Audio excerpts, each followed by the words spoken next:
Okay, as you can see, we've already done some mopping, but I've changed the water now. We're going to add some, this is called Maintain. It's a cleaning agent. We're going to add a couple ounces per, oh, it's probably a 2-gallon reservoir in there.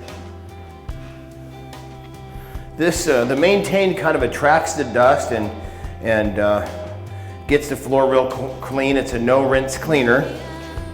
So mop it up. We just got to get it to clean water. Usually we'll end up mopping a couple of times to get that accomplished.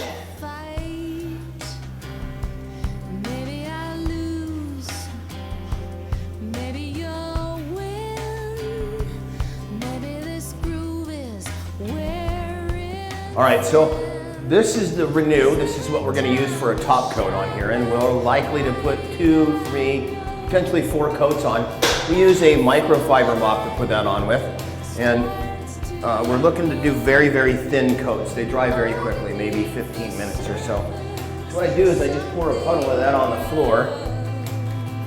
It takes a little bit to get the mop wet, but then we run a streak down the side, down the other side.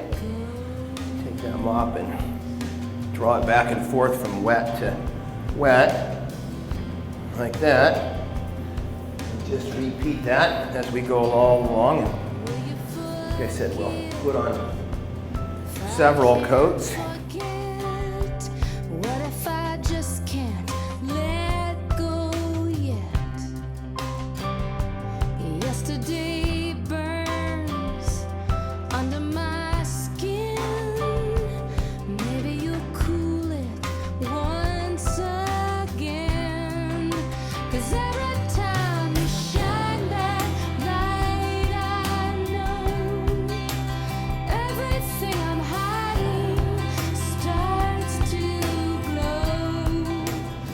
To recap, we've come in here, we've taken the furniture out of my house, and we've mopped it with Maintain, and then we've put on 3 coats of Renew, which is the acrylic finish. As you can see, it's a radical difference. It's very, very shiny, as before it was matte. However, it hadn't been done in 7 years.